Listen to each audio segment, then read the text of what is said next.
Shabbat Shalom, amada familia, ¿cómo están ustedes? Qué bendición que llega el Shabbat y podemos descansar y el Eterno nos bendice con un descanso sobrenatural donde nos renueva como las águilas. Aleluya. Un abrazo enorme. Nuestro Padre sane a todos los enfermos de Israel, a nosotros que estamos pasando situaciones. El Eterno se glorifique dándonos una sanidad total en el nombre de Yeshua HaMashiach. Amén. Bueno, en esta ocasión voy a compartir algo sobre el precepto positivo o el mandamiento número 1 que está en Bereshit en el principio y que está en el capítulo 1, verso 28. Padre eterno, que sean gratas las palabras de mi boca y la meditación de mi corazón delante de usted, Padre eterno, esperanza nuestra y castillo nuestro Elohim en quien confiamos. Amén. Hagamos la oración para abrir la Torah.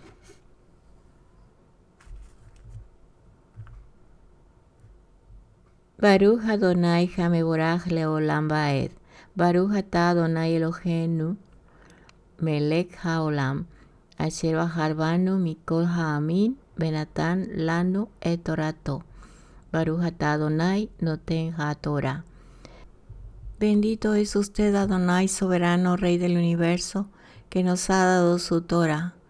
Bendito es usted, Adonai, soberano Rey del universo, que nos instruye con su Torah, Beshem Yeshua HaMashiach Melech de Israel. Amén.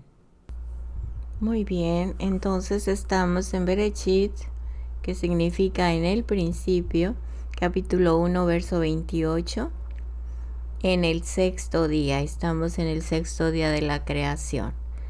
Así dice la escritura.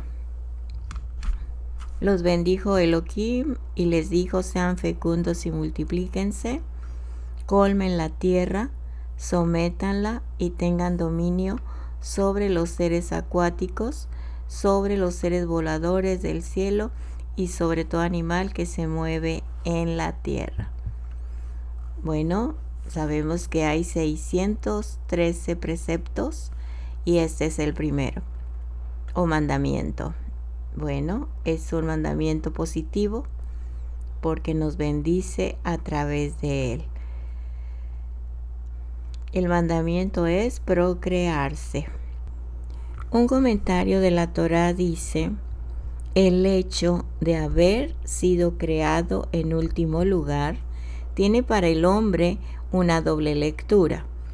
Si estás comprometido con objetivos de vida superiores, y si estás comprometido con la observancia de la voluntad de Hashem, que en definitiva constituye el mismísimo sentido de tu existencia, entonces eres el rey de la creación y como tal, para la obtención de tus nobles objetivos, los que acabo de mencionar en cuanto que si tenemos la disposición, ¿verdad? Si estamos comprometidos con la observancia de la voluntad de Hashem y comprometidos con una vida espiritual, de acuerdo a su palabra, esto nos hace rey de la creación. Y como tal, para la obtención de tus nobles objetivos, tienes a tu entera disposición la explotación de todos los recursos naturales, que justamente por eso fueron creados antes que ti, y precisamente para estar sometidos a ti, a tu voluntad, si así lo requieras. Y por el contrario, si no estás comprometido con la observancia de la voluntad de Hashem, incluso el más insignificante insecto tendría derecho a recriminarte. ¿De qué te vanaglorias? Si incluso el insecto fue creado antes. antes que el hombre. Y también cualquier roca, cualquier piedra podrá recusar tu derecho a pisotearla. Pues mientras esta baldosa, esta roca, esta piedra cumple con la finalidad para lo que fue creado, el hombre, si se rehúsa, no está cumpliendo con este precepto de procrearse. En este texto estamos viendo el valor del precepto, que es procrear.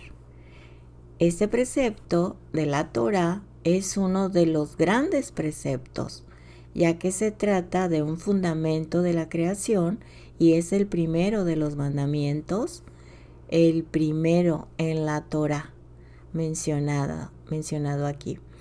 Así que, tal como les fue dicho a Adán y a Java al finalizar la creación, el texto que acabamos de leer, Bereshit, Génesis 1:28, dice: y los bendijo Dios y les dijo: creced y multiplicaos y colmad la tierra y sojuzgadla y dominad a los peces del mar, a las aves del cielo y a todo animal que se arrastra sobre la tierra. Y esto más adelante con Noaj, el Eterno bendijo a Noaj y a sus hijos y les dijo: sean fructíferos y multiplíquense y colmen la tierra. Tras advertirles respecto a la prohibición de asesinar, entonces dijo: procreen y multiplíquense, diseminaos en la tierra en abundancia. Mediante este precepto, la persona se encamina por las sendas de Hashem, ya que así como el Eterno creó al mundo y lo sostiene, de igual manera el ser humano trae hijos al mundo, los cría y se ocupa de ellos. En este punto, el hombre y la mujer, el padre y la madre, se transforman en socios del Todopoderoso. ¿Sí? Es el Eterno, es el padre de los hijos y la madre de los hijos. Aquí se trata del primer y el más básico impulso de la creación. El mundo no fue creado sino para procreación, como lo dice el texto en Isaías 45:1. Dice que el Eterno no creó la tierra para ser desierta.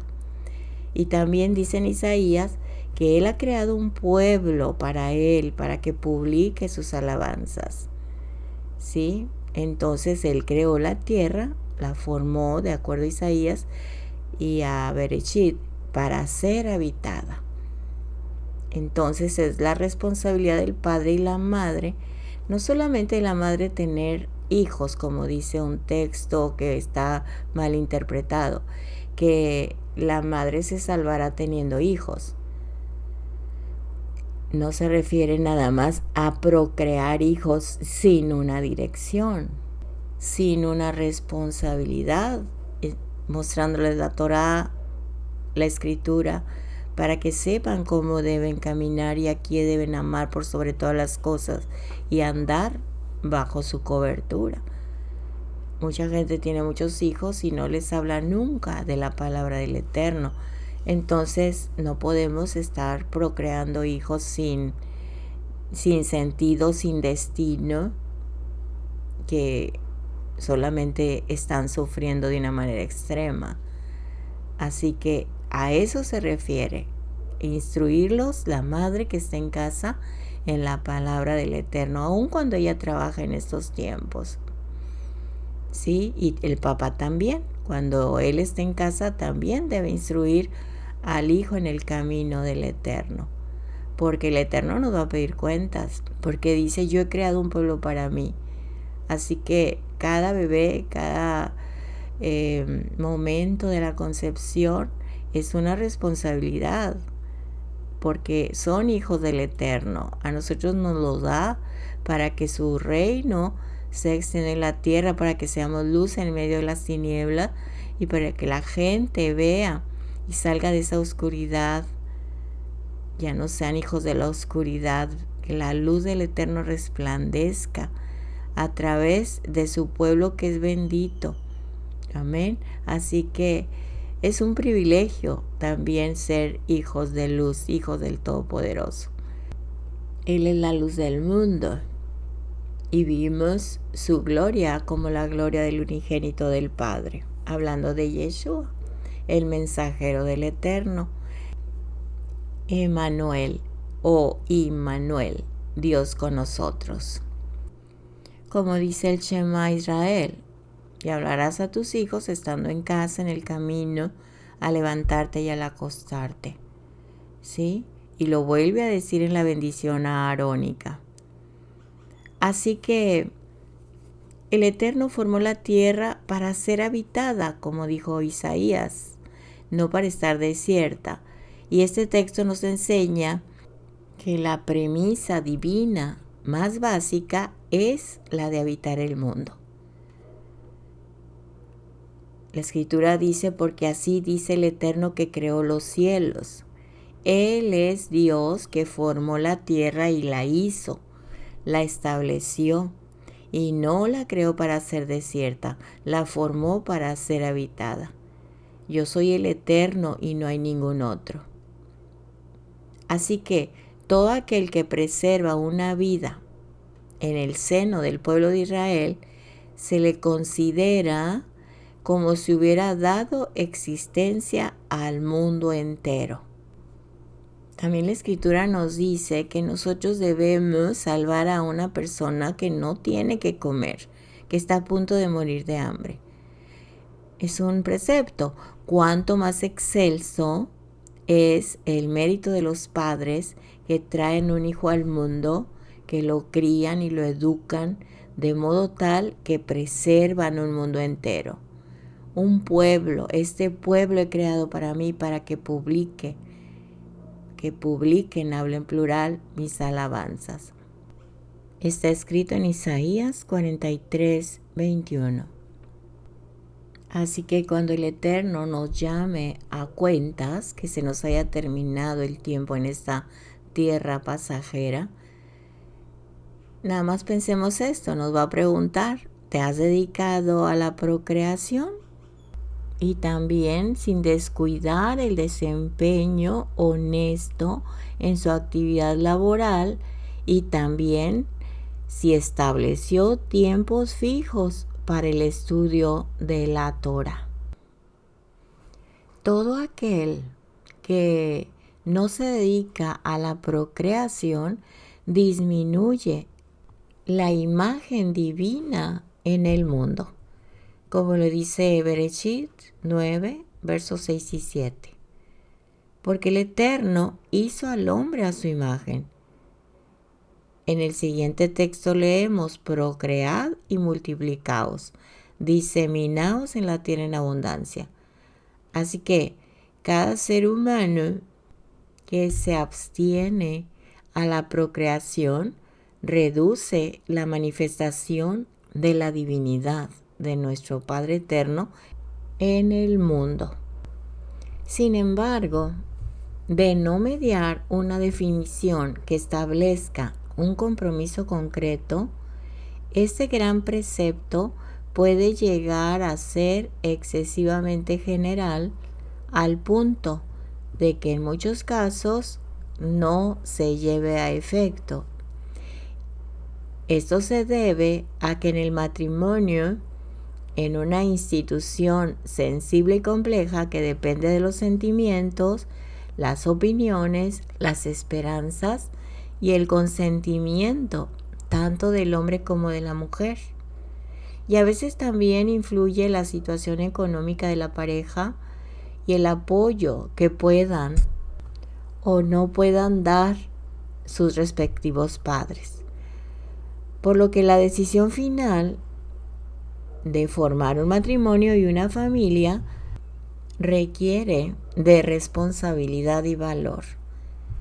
Después del casamiento, el precepto general genera innumerables dudas.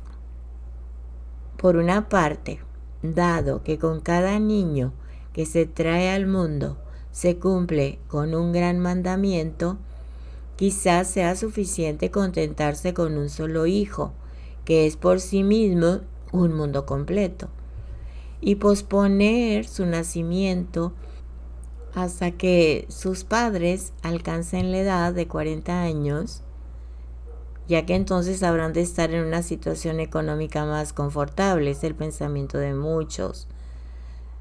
Y en la actualidad las dos personas en el matrimonio, hombre y mujer, trabajan.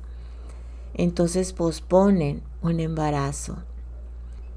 Y por otra parte, quizás por tratarse de un precepto tan trascendente, cada quien debe tratar de engendrar el mayor número posible de niños,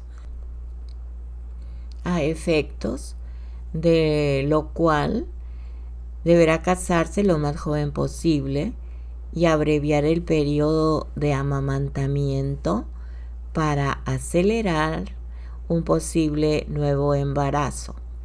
Por lo tanto, la idea del precepto de la Torá estableció una definición básica y obligatoria para su cumplimiento. Los sabios, los estudiosos agregaron otros factores y precisamente los agregaron para que esta definición adquiera una forma precisa y clara. El precepto general es el de procrear, crecer y multiplicarse, y con cada hijo que se trae al mundo se cumple con el mismo. De acuerdo a la Torá, es preceptivo engendrar un hijo y una hija, tal como Hashem creó inicialmente a Adán y a Jabá. Bereshit 1, 27 y 28. Multiplicad, colmad la tierra y sojuzgadla. De acuerdo a estos textos de la Torá, quiere que crezcamos y nos multipliquemos y llenemos la tierra. Los sabios establecieron en este punto como precepto obligatorio el traer al mundo más niños, entre 5 y 6, estableciendo también un momento para su cumplimiento, por lo que hay que casarse también para tener más hijos antes de determinada edad, para tener entre 7 y 10 hijos. El precepto general es tanto para el hombre como para la mujer, y desde cierto punto de vista, la mujer es más recompensada por su realización que el hombre, ya que el premio del hombre es proporcional al esfuerzo, refiriéndose a que la madre se salvará teniendo hijos. Ya lo vimos anteriormente, que no es nada más tenerlos, sino es llevarlos por el camino del Eterno. Los juristas debatieron respecto del deber que recae sobre cada uno. En opinión de nuestros sabios, el deber de procrear es del hombre, pues él es quien consagra a la mujer en el casamiento y él es el que inicia el momento de la concepción. El hombre es naturalmente conquistador y no la mujer. Hay quienes opinan que por cuanto el embarazo y el parto ponen a la mujer en situación de riesgo, la Torá, cuyas sendas son agradables, no quiso imponer este precepto como deber en estos casos. Un rabino dice que la mujer está obligada a cumplir con este precepto, pues el mandato divino fue dado en plural a Adán y a Jabá conjuntamente, tal como está escrito. En la bendición los bendijo y les dijo a los dos: procread y multiplicaos, colmad la tierra y sojuzgadla. Bueno, a los efectos se sentenció que el deber de cumplir con el precepto de procrear recae sobre el varón. Empero, esto no afecta el mérito de la mujer, ya que si ella está casada con un hombre estéril y quiere divorciarse para poder tener familia que la asista en su vejez, aquí se obliga al marido a divorciarla y entregarle lo estipulado en el contrato nupcial. La diferencia radica en que una mujer que no quiere casarse o desea hacerlo con quien no podrá embarazarla, si bien deja sin efecto un gran precepto, no entra en la categoría de transgresora, por cuanto que no está preceptuada a cumplir con este mandamiento. Sin embargo, el hombre tiene prohibido quedarse soltero o desposar una mujer estéril antes de haber cumplido con el precepto de procrear. Al igual que en el caso de los preceptos de estudiar la Torá, vemos que en este precepto la Torá se dirige a los varones en términos imperativos y a las mujeres en lenguaje permisivo, de modo tal que de esta manera el mandamiento es cumplido de modo íntegro en sus dos aspectos simultáneamente, como deber y como voluntariado. En el caso de un hijo y una hija que fallecieron en vida de su padre, si cada uno de ellos alcanzó a engendrar un hijo, el padre habrá cumplido con el precepto por medio de sus nietos, pues lo principal es que su descendencia perdure. En el caso de un padre que tiene un hijo y una hija, y siendo que su hijo varón engendró muchos vástagos, muchos hijos, y su hija falleció carente de descendencia. De esta manera, este padre se perpetuó únicamente mediante su hijo y no mediante su hija. De la misma manera ocurre si su hija tuvo numerosos hijos y su hijo falleció en sus días carente de descendencia. Se cumple un gran precepto con cada hijo que se trae al mundo. Empero la Torá ordena que tenga al menos un hijo y una hija. Los sabios adicionaron a esto el deber de engendrar más vástagos, y esto obedece a dos razones. Es inconmensurable valor de la vida, primer punto, y es asegurar el cumplimiento del deber básico que dispone la Torá. Así que el valor de la vida, que tiene que ver con el inmenso valor que se manifiesta en cada ser viviente. De acuerdo a la Torá, la abundancia de hijos es preceptiva e implica una bendición, como hemos visto en el texto del primer mandamiento, y también como vimos con Noaj. A nuestro patriarca Abraham Avinu, Hashem le dijo: he de bendecirte sobremanera y multiplicaré inmensamente tu simiente. Al tiempo que a Isaac le fue dicho: y haré de tu simiente, que tu simiente se multiplique como las estrellas del cielo. A Jacob le dijo: y tu descendencia será como el polvo de la tierra. También leemos en otros textos las bendiciones que aparecen en el libro de Levítico 26:9, que dice: los haré fructíferos para que se multipliquen. O la bendición que diera Moisés al pueblo de Israel: que el eterno Dios de vuestros padres los aumente 1000 veces y así los bendiga. Y también en Devarim 1:11. Respecto de la redención está escrito: y serán fructíferos y se multiplicarán y multiplicaré sobre vosotros al hombre y a la bestia, para que se incrementen y fructifiquen.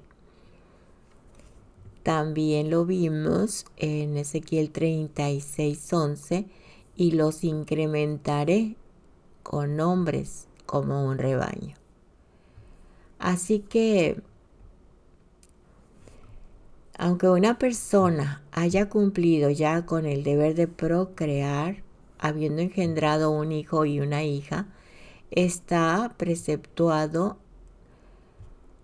de continuar engendrando mientras disponga de vigor. Pues todo aquel que suma un alma al pueblo del Eterno se asemeja a quien construye un mundo. En cuanto a los métodos anticonceptivos prohibidos y permitidos, de acuerdo a los estudiosos, está prohibido malograr el esperma o derramarlo en vano. También la escritura habla sobre esto. En Génesis 38:9 al 11.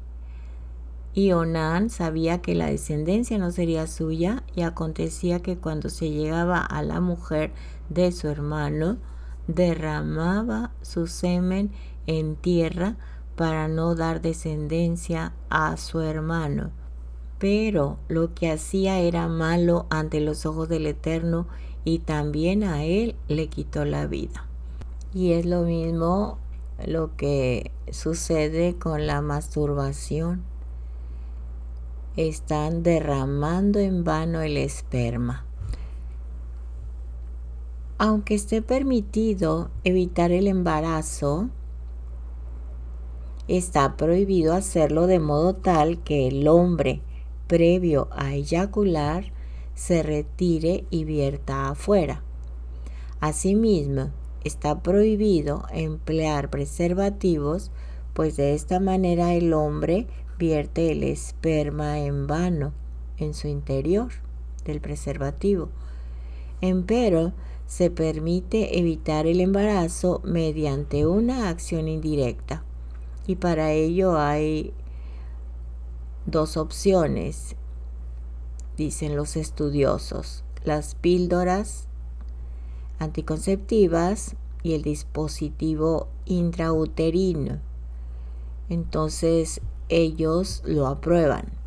Estos dos métodos anticonceptivos son considerados eficientes a los efectos de evitar un embarazo, y los mejores del punto de vista de ellos, de la Torah oral, ya que en ambos casos el embarazo se impide de modo indirecto en el cuerpo de la mujer sin malograr el esperma.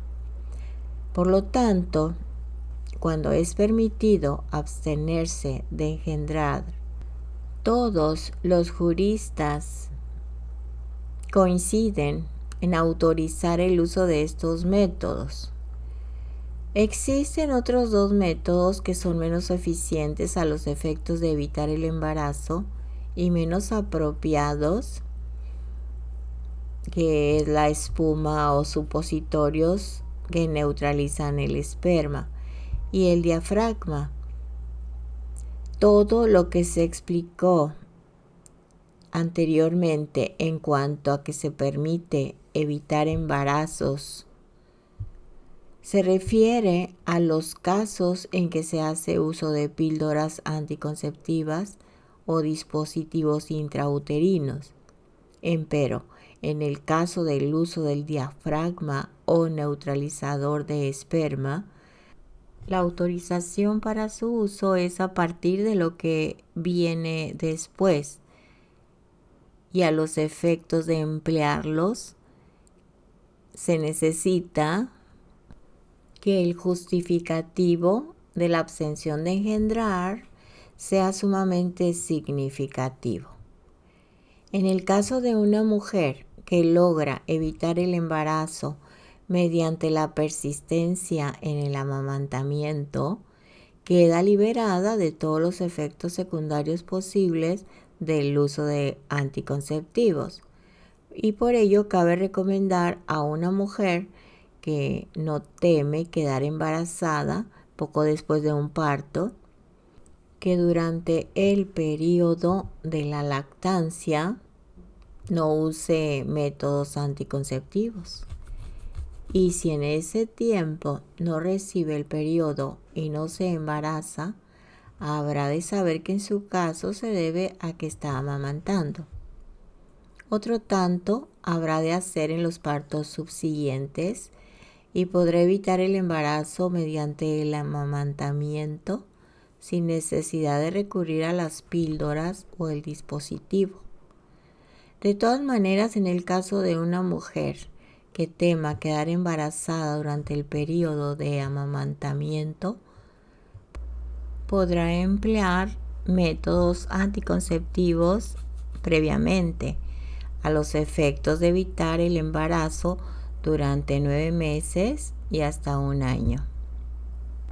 Así que retomando el precepto, el valor del precepto, procrear es uno de los grandes preceptos de la Torá, ya que se trata de un fundamento de la creación y es el primero de los mandamientos mencionadas por ella.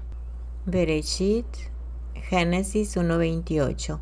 Y los bendijo Dios y les dijo: crezcan y multiplíquense y colmen la tierra y sojuzgadla y dominen a los peces del mar, a las aves del cielo y a todo animal que se arrastra sobre la tierra. Amén. Bueno, ya para terminar, les quiero compartir que la redención depende del cumplimiento del primer precepto, del primer mandamiento positivo, el precepto de procrear. Así que este precepto es tan importante que por su intermedio del pueblo de Israel fue redimido de la esclavitud en Egipto, como lo vemos en el libro de Éxodo 1:7, que dice: y los hijos de Israel fueron fecundos y se multiplicaron y el país se llenó de ellos. Entonces también dice que cuanto más los oprimían, más se multiplicaban y más rápidamente crecían. Los estudiosos dicen que en ninguna generación habría menos de 600,000 judíos, por lo que solamente una vez que alcanzaron ese número se transformaron en una nación y pudieron salir de Egipto y recibir la Torá. Si no se hubieran esmerado en el cumplimiento del precepto y faltase aunque fuese solo uno de ellos, no habrían podido salir de Egipto ni recibido la Torá. Sobre eso nuestros sabios dijeron que en mérito de las mujeres justas que vivieron en esa generación, el pueblo de Israel se pudo redimir de la esclavitud de Egipto. Esto fue en mérito a su esmero en el cumplimiento del precepto de la procreación y pudieron engendrar esas multitudes. Es necesario agregar que tras el terrible holocausto que desgarró a 6 millones de nuestros hermanos, es más preceptivo aún esmerarse a los efectos de agrandar las familias lo más que se pueda y de esa manera completar el faltante que permita que el pueblo de Israel cumpla con su misión divina, que dice: y regresarán al eterno su Elohim y prestarán atención a lo que él ha dicho, que será exactamente lo que les estoy ordenando hacer hoy a ustedes y a sus hijos, con todo su corazón y con todo su ser. Así es como el Eterno quiere que le prestemos atención, con todo nuestro corazón y con todo nuestro ser. Tal como nuestros ancestros se liberaron de Egipto en virtud de que crecieron y se multiplicaron, de la misma forma, en un futuro serán redimidos en mérito de que crecerán y se multiplicarán. ¿Cómo podemos saber esto? Pues lo sabemos porque el pueblo de Israel no es redimido a menos que crezca, a menos que se multiplique, a menos que llene el mundo, tal como lo dice en Isaías 54:3. Por cuanto te extenderás allí a la derecha y a la izquierda, y tu simiente heredará las naciones y hará habitables las ciudades desoladas. Asimismo, Rabí dijo en el Talmud babilonio que el hijo de David no habrá de llegar hasta que nazcan todas las almas. Y también dice la Escritura que en verdad no contenderá por siempre, ni estará siempre airado, porque sucumbiría ante mí todo espíritu y todas las almas que he hecho. En el libro del profeta Isaías, capítulo 57:15, dice: porque así dice el Altísimo, el Ha-Kadosh, exaltado, que vive para siempre, cuyo nombre es Ha-Elión. Yo habito en la altura y en el lugar Kadosh Kadoshim, pero también con el quebrantado y humilde, para reavivar el ruaj del humilde y revivir el corazón de los quebrantados. Así que la explicación de este pasaje es la siguiente.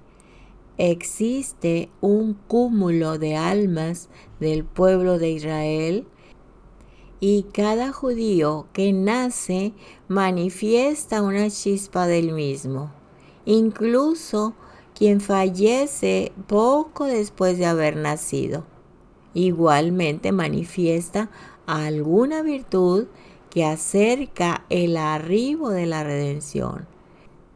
Es por ello, aunque el pueblo de Israel no retorne en arrepentimiento al Creador como corresponde, por cuanto todas las almas del cúmulo se manifestaron en este mundo, se completarán las correcciones faltantes y el proceso de la redención habrá de avanzar. Y de esa forma el pueblo habrá de operar el necesario retorno. Si el pueblo de Israel logra anticipar el arrepentimiento de forma completa, nuestro Padre Eterno, el Creador del universo y de nosotros, habrá de acelerar el proceso de redención. Y cada mujer judía del pueblo de Israel parirá más hijos. De esta manera, cada judío manifestará más luz de santidad y así todas las almas se realizarán en cuerpo y la redención llegará rápidamente. Así que mediante el cumplimiento del precepto de procrear, nos acerca a la redención y por intermedio de sus bondades, la redención perdura. Como dice en Jeremías 23:3, yo mismo reuniré el remanente de mi rebaño de todos los países donde los he arrojado y los traeré de regreso a su hogar, y ellos serán fructíferos y se multiplicarán. Amén. También el profeta Ezequiel lo dice en capítulo 36, versos 8 al 11. Pero ustedes, montañas de Israel, ustedes brotarán sus uvas y darán su fruto para mi pueblo Israel, que pronto regresará. Yo estoy aquí para ustedes y yo me volveré a ustedes. Entonces serán aradas y sembradas. Y yo multiplicaré su población, toda la casa de Israel, toda ella. Las ciudades serán habitadas y las ruinas reconstruidas. Aleluya. Verso 11. Yo multiplicaré ambas, la población humana y la animal. Incrementarán y serán productivas. Y yo causaré que sean habitadas como antes. Ciertamente, yo les haré más bien que antes, y ustedes sabrán que yo soy Adonai, su Elohim. Amén, bendito su santo nombre. También está escrito, así dice el Eterno, todavía seré rogado por la casa de Israel para que haga eso por ellos. Los incrementaré con nombres como un rebaño, como el rebaño para el sacrificio, como el rebaño de Jerusalén en sus fiestas solemnes. Así, las ciudades asoladas serán llenas con rebaños de hombres y sabrán que yo soy el Eterno. Aleluya, bendito es nuestro Padre amado. Bueno, hasta aquí nos vamos a quedar con el primer precepto de Génesis 1:28, el precepto de procrear. Padre eterno, le damos gracias por su bendita palabra. Bendito es usted, Adonai, soberano Rey del universo. Qué bendición crecer como un pueblo grande, numeroso, incontable, como lo dice la Escritura en Apocalipsis. Cuando venga la redención, cuando venga, Padre, nuestro Mesías, cuando usted levante a su novia, a su pueblo santo, separando, Padre, las ovejas de su rebaño de los cabritos. A su derecha las ovejas, a la izquierda los que no hicieron la voluntad de usted. Gracias, Padre, por capacitarnos para vivir en este mundo donde está la oscuridad y nos hace portadores de su luz para que el enemigo se regrese por donde vino. Ser luz obedeciendo su palabra, amando su Torah, amando la venida de nuestro Mashiach, amando su palabra profética de la nueva tierra, el nuevo cielo, la nueva Jerusalén. Bendito es usted, Adonai, soberano Rey del universo, que nos ha amado con amor eterno. Beshem Yeshua HaMashiach, Rey de Israel. Amén. Bendito es usted, Adonai, soberano Rey del universo, que nos ha bendecido con sus mandamientos y nos ha dado su Torah. Bendito es usted, Adonai, soberano Rey del universo, dador de la Torah. Beshem Yeshua HaMashiach, Melech de Israel. Amén y amén. Sabemos que hay mucho más que aprender sobre este mandamiento, pero conforme el Eterno nos vaya ayudando y revelando, estaremos compartiéndolo. Un abrazo enorme, que Adonai nos bendiga y nos guarde, haga resplandecer su rostro sobre nosotros y nos dé su shalom todos los días de nuestra vida. Amén. Y pondrán mi nombre sobre la creación del primer mandamiento, el procrear. Pondrán mi nombre sobre los hijos de Israel y yo los bendeciré. Amén y amén. Shalom, shalom para ustedes, mis amados, bendecida semana y que tengan un resto de Shabbat en su descanso. Que el Eterno toque lo más profundo de nuestro ser en lo espiritual y nos haga crecer más. Y también que toque todo nuestro cuerpo para funcionar en el perfecto orden que Él nos creó. Sean muy bendecidos, reciban sus bendiciones en el nombre de Yeshua. Shalom, shalom y hasta la próxima. Les amo mucho. Cuídense mucho. Shalom.